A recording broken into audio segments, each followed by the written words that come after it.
Everyone, जय हिंद, नमस्कार। जैसा कि आप सभी को बिहार एसएससी के द्वारा जारी किया गया नोटिफिकेशन ये तो मिल ही गया होगा। इस बार बम्पर भर्तियां आई हैं। तो आज के इस वीडियो में हम बिहार एसएससी ने जो नोटिफिकेशन जारी किया है, इसके एग्जाम पैटर्न, सिलेबस, एग्जाम फी और फॉर्म भरने की जो डेडलाइन है, इन सभी को डिस्कशन करने वाले हैं। अभी जो ऑनलाइन रजिस्ट्रेशन की तारीख है, ये 18 तारीख बताई जा रही थी कि 18 अगस्त से 17 सितंबर तक जो है ये फॉर्म फिल किए जाएँगे। लेकिन 18 अगस्त तो कल ही हो गई, फॉर्म फिल नहीं किए जा रहे हैं, क्या रीज़न है? देखिए, फीस का इसमें कुछ इश्यू है। क्या इश्यू है, ये भी हम डिस्कस करेंगे। सबसे पहले तो आप ये जानिए कि आप एसएससी में जो विभिन्न पदों पर भर्तियाँ आई हैं, ये भर सकते हैं बिहार की जो ऑफ़िशियल वेबसाइट है, मतलब कि bssc.bihar.gov.in, केवल इसी के माध्यम से ऑफिशियली ये जो फॉर्म है ये फिल किए जाएँगे और अन्य किसी वेबसाइट से ये स्वीकृत नहीं किए जाएँगे। तो केवल ऑफिशियल यही वेबसाइट इसमें इस्तेमाल की जाएगी। विभिन्न पदों पर यदि आप देखेंगे ना, तो 1481 पदों पर ये भर्तियाँ निकली हैं, जिसमें कि सहायक प्रभारी पदाधिकारी, योजना सहायक, कनीय सांख्यिकी सहायक, डेटा एंट्री ऑपरेटर, अंकेक्षक और सहयोग समितियां, इन सभी पदों पर लगभग लगभग नहीं, ये 1481 भर्तियां हैं। लेकिन यहाँ पर आप ध्यान दीजिए, 35% आरक्षण जो है ये महिलाओं के लिए रिजर्व्ड है। तो उस हिसाब से हम देखें तो 1481 पदों में से 510 पद आप कह सकते हैं कि महिलाओं के लिए ये रिजर्व्ड है। अब यहाँ पर जो वेतनमान होगा लेवल 7 का होगा। इसमें आपको ये याद रखना है कि किसी भी मान्यता प्राप्त विश्वविद्यालय से आपने स्नातक किया हो, कम से कम ग्रेजुएशन आपने की हो, तब इस फॉर्म को फिलअप करने के लिए आप एलिजिबल माने जाएंगे। इसमें एज क्राइटेरिया की यदि बात की जाए तो 21 से लेकर के 37 वर्ष, ये इसमें एज क्राइटेरिया है।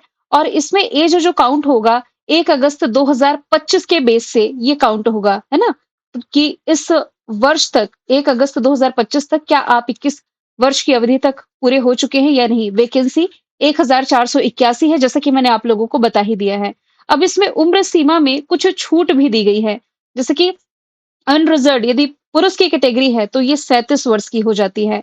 अनरिजर्व्ड महिलाओं की कैटेगरी में ये छूट है 40 वर्ष तक के लिए। ओबीसी कैटेगरी में पुरुष और महिला दोनों को ही छूट 40 वर्ष तक की है।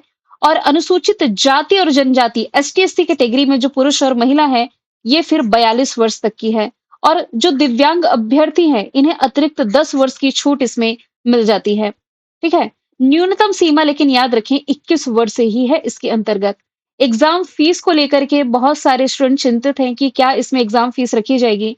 जो नोटिफिकेशन जारी किया गया था उसमें ये बताया गया था कि जो जनरल कैटेगरी के हैं या ओबीसी कैटेगरी के लिए हैं, उनके लिए एग्जाम फीस 540 रुपए होगी।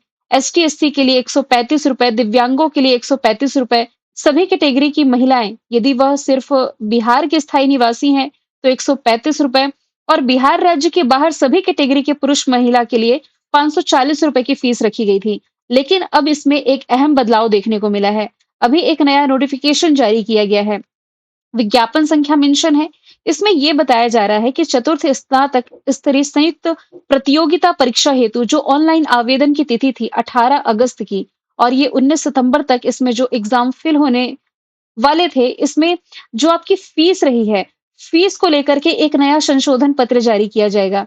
अब इसमें आप वेबसाइट से यदि अपडेटेड रहते हैं तो ठीक है, वरना मैं आपको वैसे ही बता देती हूँ। इसमें फीस को लेकर के जो बातचीत चल रही है, इसमें देखिए नीतीश कुमार जी का एक ट्वीट है जो कि मैंने मेंशन किया है। अभी 15 अगस्त के मौके पर इन्होंने ये घोषणा भी कर दी है कि बिहार एसएससी या बिहार कर्मचारी चयन आयोग, बिहार तकनीकी सेवा आयोग, बिहार पुलिस सेवा आयोग, केंद्रीय सिपाही चयन परिषद, ये सभी जो पोस्ट है ना, इसमें जो पीटी की परीक्षा होगी, जो प्रारंभिक परीक्षा होगी, इसमें शुल्क में यानी कि फीस में एक रूपता लाते हुए जो विद्यार्थी हैं, जो अभ्यर्थी है, इन्हें परीक्षा शुल्क में बड़ी छूट प्रदान करने का निर्णय लिया गया है। तो जो स्टूडेंट समझ लीजिए जो पीटी दे रहे हैं, प्रारंभिक परीक्षा दे रहे हैं, तो उनके लिए जो एग्जाम फीस है ये 100 रुपए रखी जा रही है। और वह अभ्यर्थी यदि पीटी पास करके मेंस के लिए एलिजिबल होता है तो उसे कोई भी फीस नहीं देनी होगी। तो सरकार का ये जो राज्य सरकार का कदम है, इससे लाखों युवाओं को लाभ होना है। ठीक है। तो अब देखिए, बिहार में अभी इलेक्शंस का माहौल है। बैक टू बैक इसमें आपको वैकेंसीज भी देखने को मिलेंगी। यहाँ पर एग्जाम फीस में बड़ी राहत देखने को आपको मिलेगी। ऑनलाइन एग्ज़ाम की जो डेट है शुरू होनी थी, वैसे ये फीस वाला मैटर सॉर्ट आउट हो जाए तो ये आप वेबसाइट से अपडेट हो सकते हैं, फॉर्म फिल अप होने लग जाएँगे और ये 19 सितंबर तक चलेंगे। इसमें जो डॉक्यूमेंट आप लोगों को मस्ट है रखना, यहाँ से ये भी मैंने मेंशन किया है। वैसे आप लोगों ने नोटिफ़िकेशन तो पूरा देखा ही होगा, नहीं देखे होंगे तो आप ये डॉक्यूमेंट के चाहें तो स्क्रीनशॉट ले सकते हैं, ठीक है? फिर इसमें अंतिम तिथि ये मैंने आपको बता दी, ऑफ़िशियल वेबसाइट केवल इसी के माध्यम से ये भरा जाएगा, अन्य किसी वेबसाइट के माध्यम से ये स्वीकृत नहीं किया जाएगा। फिर इसके अलावा सिलेबस सबसे इम्पोर्टेंट है, जिसके बारे में हमें डिस्कशन करना ज़रूरी है। सिलेबस की तरफ हम आते हैं। पीटी परीक्षा की यदि हम बात करें, तो एग्ज़ाम की जो टाइमिंग है 2 घंटे 15 मिनट की होने जा रही है। कुल क्वेश्चन्स की संख्या इसमें 150 होगी। इसमें वस्तुनिष्ठ और बहुविकल्पी यानी कि एमसीक्यूज़ क्वेश्चन्स इसमें होंगे और इसमें माइनस मार्किंग भी है। प्रत्येक गलत उत्तर के लिए 1 अंक की इसमें कटौती दी जाएगी। ठीक है? इसमें मार्क्स मैं मेंशन करना भूल गई हूँ। माइनस मार्किंग तो मैंने बता दी है, 1 अंक की क इसमें कटौती की जानी है। इसमें सिलेबस में आपका जनरल स्टडीज़ रहेगा, जनरल साइंस के क्वेश्चन्स, मैथ्स और इसमें आपको रीज़निंग या मेंटल एबिलिटी के क्वेश्चन्स देखने को मिलेंगे। तो 150 क्वेश्चन को मैंने यहाँ से डिवाइड किया है, जनरल स्टडीज़ के 50, इसमें 50 आप मेंटल एबिलिटी और रीज़निंग का, मैथ्स के 25 और जनरल साइंस के 25 क्वेश्चन्स। इसे हम डिटेल में डिस्कस करेंगे। जो सिलेबस है इसका पार्ट 1 कहता है सामान्य अध्ययन यानी कि जनरल स्टडीज़ के बारे में। इस जनरल स्टडीज़ में यदि आप देखें तो जैसे कि किसी शिक्षित व्यक्ति से ये हम अपेक्षा करें कि इस प्रश्न का आंसर इस व्यक्ति को आना चाहिए क्योंकि आप इतने बड़े एग्जाम की तैयारी कर रहे हैं। जैसे कि भारत और उसके पड़ोसी देश के संबंध में कुछ विशेष रूप से प्रश्न पूछे जा सकते हैं और जो न्यूज़ ट्रेंडिंग में रहती है या कुछ ऐसे मुद्दे जिन पर आप टिप्पणी कर सकते हैं या क्वेश्चन कुछ ऐसे पूछे जाते हैं जिस पर आपको जानकारी मस्ट है। ऐसे क्वेश्चन्स आपको देखने को मिलेंगे। फिर करंट अफेयर का भी इसमें एक पार्ट रखा गया है। जैसे कि इसमें वैज्ञानिक प्रगति, नेशनल और इंटरनेशनल पुरस्कार, भारतीय भाषाएँ, बुक्स एंड ऑथर, लिपि, राजधानी, कैपिटल करेंसी, स्पोर्ट्स और महत्वपूर्ण घटनाएँ देखने को मिलेंगी। तो ये वाला पार्ट तो ऑलरेडी मैं आपको कवर कराते ही रहती हूँ और 1 साल का करंट अफेयर इसमें टॉपिक वाइज़ कवर करा ही दूँगी। भारत और उसके पड़ोसी देशों की यदि हम बात करें जैसे कि श्रीलंका, नेपाल, भूटान, म्यांमार इन देशों के साथ भारत के अभी रिसेंटली कुछ ऐसे मुद्दे रहे हैं, कुछ एमओयू पर हस्ताक्षर हुए हैं।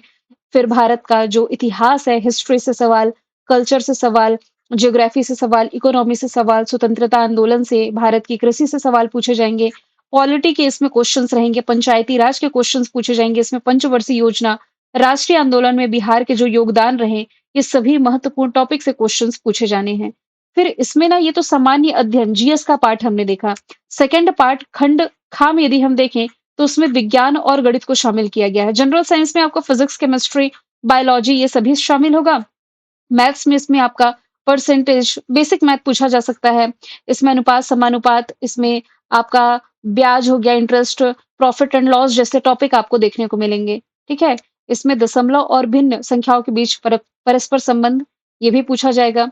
इसके अलावा रीज़निंग वाले टॉपिक में यदि आप देखेंगे, तो रीज़निंग में तो ऑलमोस्ट सभी चीज़ें आ जाती हैं। रीज़निंग मानसिक क्षमता जाँच, खंड ग है। रीज़निंग भी आपको इसमें पढ़ना पड़ेगा, तो इसमें पार्ट 1, पार्ट 2, पार्ट 3 करके हमने देख लिया है। अब यदि आप इसमें मेंस का एग्ज़ाम देने जा रहे हैं, तो इसमें कुल प्रश्नों की संख्या 150 होगी। इसमें भी ऑब्जेक्टिव क्वेश्चन्स होंगे और इसमें भी माइनस मार्किंग आपको देखने को मिलेगी। जो इसमें पहला सब्जेक्ट है ना, जैसे कि हिंदी का मैंने ऐड किया है, नंबर ऑफ क्वेश्चन्स 100 हैं। तो एक क्वेश्चन पर 4 नंबर लेकिन माइनस मार्किंग में इसमें आपके 1 नंबर काट काट दिए जाएँगे और इसमें हिंदी के अंतर्गत जितने टॉपिक आपने स्कूल के टाइम में पढ़े हैं, जैसे कि इसमें वाक्य, उपवाक्य, शब्द, अक्षर, विसर्ग, संधि, संज्ञा, सर्वनाम, वचन विश्लेषण, ये सभी कुछ आपका इसमें समझ लीजिए पूरा हिंदी ग्रामर इसमें आपका शामिल हो जाता है।